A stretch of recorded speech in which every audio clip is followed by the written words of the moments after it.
Pay attention to this. A 19-year-old girl walks into her friend's house at 8:47 p.m. on a Thursday night in January. She never walks out, but 10 minutes later, two other people walk in. And when you see what the second camera catches, you'll understand why her mother spent 3 months digging through garbage with her bare hands. The question isn't what happened to her. The question is how many people knew it was happening while she was still alive. This is a story of how a family friend became a predator. How police ignored a missing black teenager for 4 critical days. And when you see the GPS data combined with what those cameras recorded, you'll understand why there's still no body, no funeral, and a mother who will never stop searching. Let me tell you who Sarah Chen was. 19 years old, freshman year at Portland State University in Portland, Oregon. She wanted to study graphic design after completing her degree. Worked part-time at Starbucks saving money for a better laptop. Lived with her mother Diana and her younger brother Marcus, age 16, in a 2-bedroom apartment on Oak Street. Thursday nights were her night off from work, usually hung out with friends, but this specific Thursday she told her mother she was going to see her friend Derek. Derek Matthews, 25 years old, no steady job, lived alone in a small rental house on Elm Avenue about 3 miles from Sarah's apartment. Their relationship up until that point seemed normal. Friends who saw each other at social gatherings. Nothing unusual except for one thing that Diana noticed 6 weeks before that Thursday. Derek had started texting Sarah more frequently.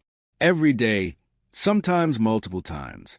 Diana asked Sarah about it once, and Sarah said, "It's just Derek being bored. He has no friends." That should have been the first warning sign. Now, here's what you think happened. You think this is a story about a girl who went to hang out with her friend. Something went wrong, an argument, maybe things escalated, an accident perhaps, and then panic and cover up. That's what most people assume when Sarah was first reported missing. That's what Derek's initial statement to police suggested when they finally bothered to question him 4 days later. Wrong. Because what actually happened requires understanding something about Derek that nobody in the social circle knew, until investigators started digging into his phone records and social media accounts 3 weeks after Sarah disappeared. Derek had been obsessed with Sarah, not in a friendly way for months, possibly longer. He had created fake Instagram accounts to follow her without her knowing. He had screenshots of her photos saved in a hidden folder on his phone. Over 200 images he had searched her name combined with disturbing keywords. I won't repeat here, but the search history was entered as evidence at trial. This wasn't an accident.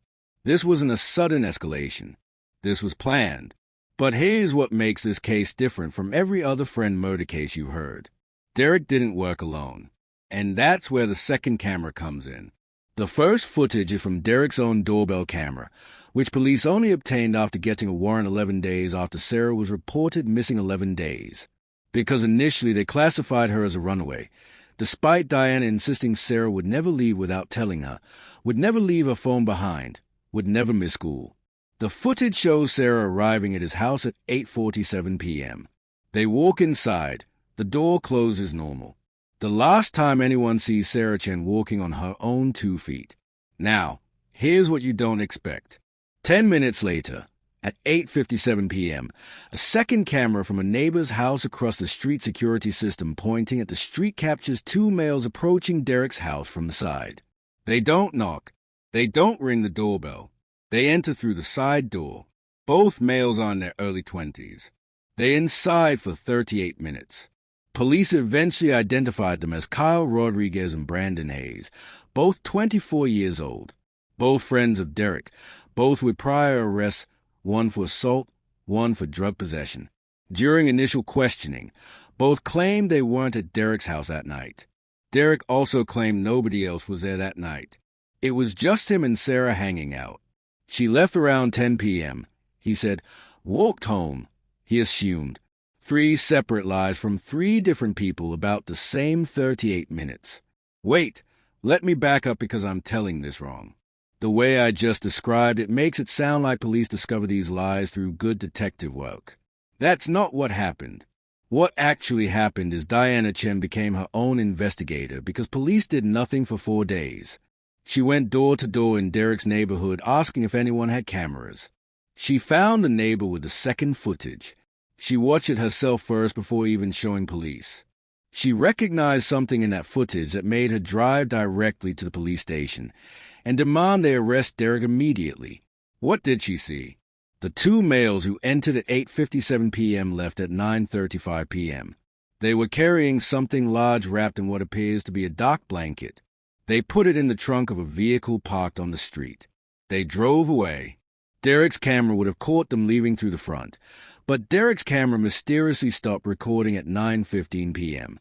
He later claimed the battery died. The battery was hardwired to his house electricity. Now, ask yourself this question. If you were going to hurt someone in your house and you had a doorbell camera that records everything, wouldn't you make sure that camera wasn't recording? Derek turned off his camera at 9:15 p.m., but Sarah had already been inside for 28 minutes at that point, and Kyle and Brandon had already been inside for 18 minutes. So, what happened in those 18 minutes before Derek decided he needed to stop recording? Here's what investigators believe based on phone records and testimony from a fourth person who was offered immunity in exchange for information. Derek had texted Kyle at 8:52 p.m. 5 minutes after Sarah arrived. The text said, "Now." Kyle and Brandon lived together in an apartment 4 blocks away. They arrived at 8:57 p.m. 5 minutes after receiving that text. The person who received immunity, a fifth friend, who was at Kyle and Brandon's apartment that night, testified that Kyle had told him earlier that day that Derek was finally going to do it tonight, and they were going to help. Do what? The immunity witness didn't know specifics, but said Kyle had mentioned something about teaching someone a lesson about a girl who needed to learn respect. The witness assumed it was about a girl Kyle was seeing, not about Derek's friend. He didn't ask questions. That's what he testified. Whether you believe that is your decision. So now we have a timeline.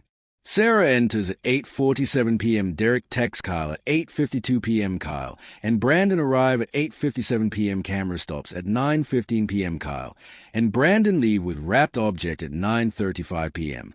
Derek's neighbor, 3 houses down, testified she heard shouting from Derek's house around 9 p.m. Female voice, she said. But she didn't think much of it because Derek often had people over who were loud. She didn't call police. Nobody called police. Sarah's phone last pinged at 9:03 p.m. location, Derek's house. After that, nothing. Phone was never recovered. Diana had tried calling Sarah at 10:30 p.m. that night when Sarah wasn't home yet. Straight to voicemail. Tried again at 11 p.m. voicemail. At midnight, Diana drove to Derek's house. Knocked on the door. Derek answered. Said Sarah had left around 10 p.m. Said she seemed fine. Said maybe she went to a friend's house. Diana asked if she could look inside. Derek said, "No, it's late. I'm going to bed." Diana called police at 12:30 a.m. to report Sarah missing. Police response: they told Diana to wait 24 hours. Teenagers run away all the time. She'll probably come home. Diana said, "My daughter doesn't run away. Something is wrong." They said, "Call back tomorrow if she's still gone." She called back the next morning. They filed a report. They didn't go to Derek's house until Saturday, 2 full days after Sarah disappeared. When they did finally interview Derek, he gave them the story about Sarah leaving at 10 p.m. walking home. They didn't ask for his doorbell footage. They didn't ask if anyone else was there. They took his statement and left. It wasn't until Diana found the second camera footage and brought it to the station on Monday that police finally started treating this as something other than a runaway case. They got a warrant for Derek's house search it on Tuesday, 5 days after Sarah vanished. They found cleaning supplies recently purchased receipt from a hardware store dated Friday morning, the day after Sarah disappeared, bleach, carpet cleaner, rubber gloves. They found the carpet in the living room had been shampooed very recently, still damp in spots. They found small traces of blood in the bathroom under the sink rim where cleaning hadn't reached. DNA matched Sarah. They arrested Derek on Tuesday night, arrested Kyle and Brandon on Wednesday morning. All 3 initially maintained their innocence. All 3 had lawyers. All 3 said nothing. And then Kyle broke. Kyle's lawyer worked out a deal testimony against Derek and Brandon in exchange for reduced charges. Here's what Kyle said happened. According to court transcripts, Derek had been planning this for weeks. He told Kyle about his obsession with Sarah, told him he wanted to scare her, wanted to make her understand that he could control her. Kyle thought Derek was joking until Derek offered him money, $500 to help. Kyle agreed. Brandon came along because Kyle said he needed backup. The plan, according to Kyle, was supposed to be intimidation. Derek wanted Sarah tied up, wanted to film her crying, wanted to show her that he had power over her. That's what Kyle thought was going to happen. But when they arrived at 8:57 p.m., Sarah was already unconscious on the floor. Derek was standing over her. Kyle said he asked what happened. Derek said she tried to leave when he told her he loved her romantically, so he hit her. Hit her with what? A lamp. Where's the lamp? Broken. Threw it away earlier. Kyle testified he wanted to leave right then, but Derek offered him another $1,000 to help get rid of the body. Brandon agreed immediately. Kyle said he felt trapped. That's his testimony.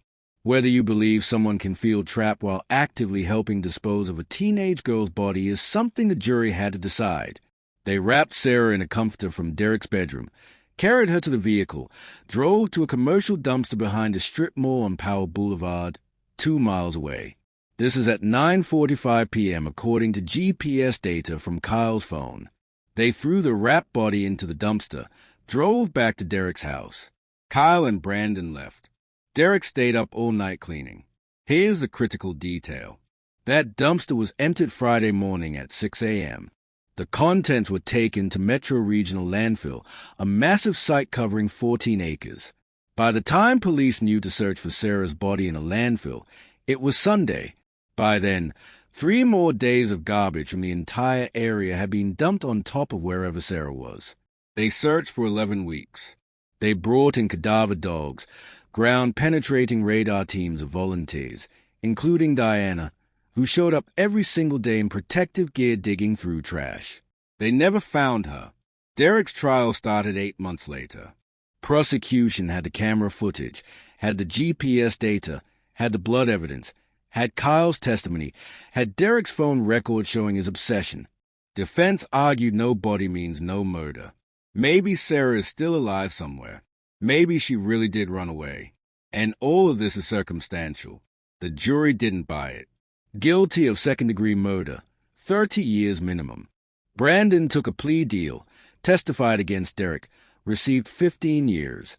Kyle received 12 years for his testimony and cooperation. All 3 are currently incarcerated in different Oregon state prisons. But here's what nobody talks about. During Derek's interrogation before his lawyer arrived, police asked him one question that was never answered.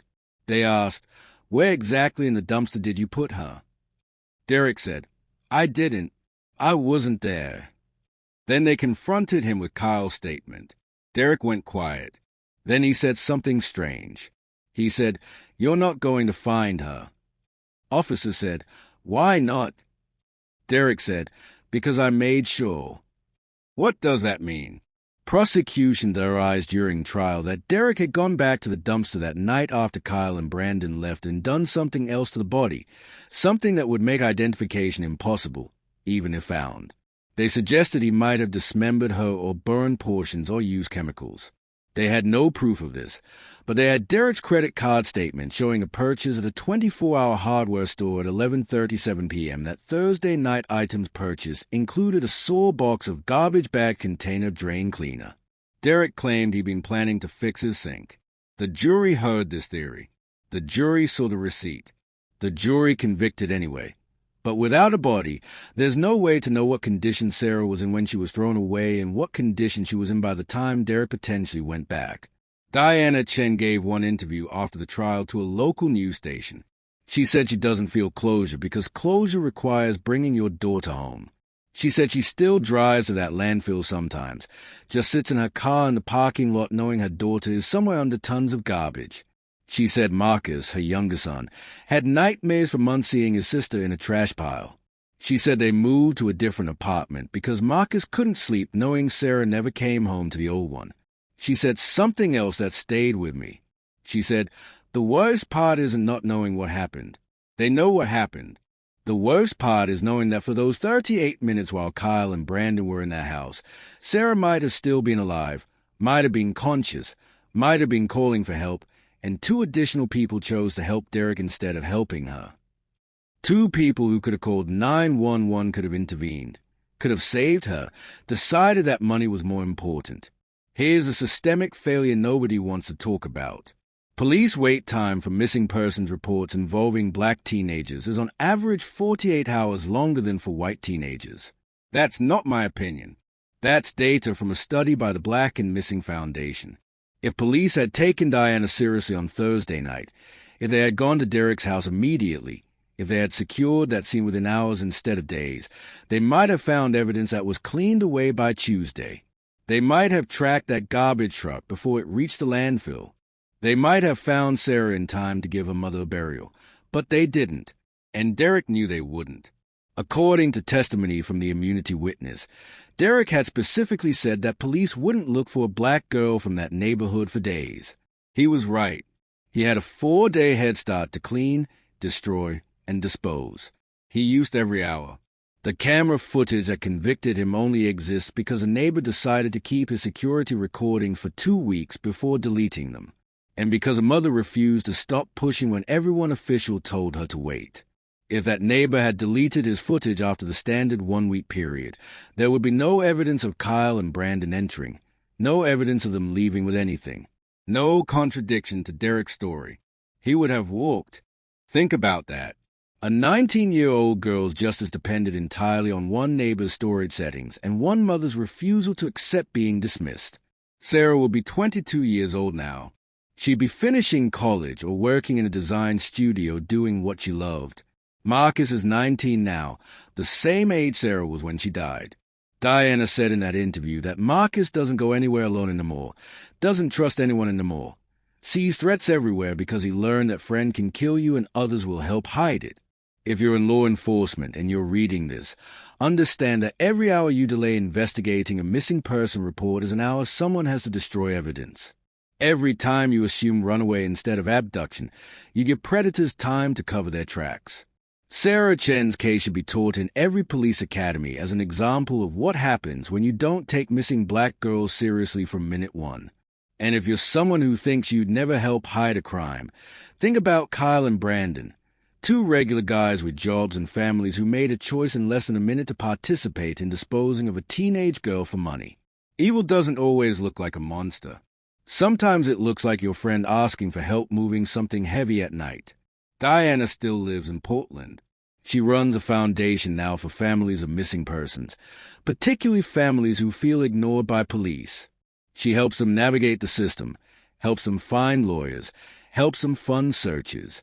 She does for other mothers what she wishes someone had done for her on that first night when she knew something was wrong and everyone told her to wait. Derek Matthews will be eligible for parole in 2054. He'll be 55 years old. Kyle Rodriguez will be eligible in 2036. Brandon Hayes in 2039. Sarah Chen will still be in a landfill under 30 years of garbage. If she's even still there, if animals haven't scattered her. If decomposition hasn't made her unrecognizable. If Derek didn't do something that night that ensured she'd never be whole enough to identify, her mother will still be looking. That's what she said in the interview. She said, "Even when I'm 80, even when I can't physically dig anymore, I'll hire people to keep searching because my daughter deserves to come home." This is what friend betrayal looks like when it's not a stranger in an alley. This is what it looks like when it's someone you trusted who decides ownership matters more than friendship. This is what it looks like when 2 friends decide money matters more than humanity. And this is what it looks like when the system designed to protect vulnerable people decides some people are less worth protecting than others. If you know someone who's missing, if you know someone whose family member isn't being taken seriously, if you know someone who's being told to wait, share Diana's foundation name in the comments.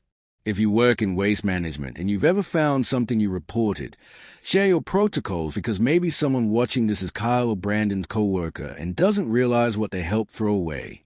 And if you're ever in a situation where someone asks you to help with something that feels wrong, even slightly wrong, remember Sarah Chen? Remember, she had 38 minutes where two people could have saved her and chose not to. She was 19. She wanted to design graphics. She's still missing.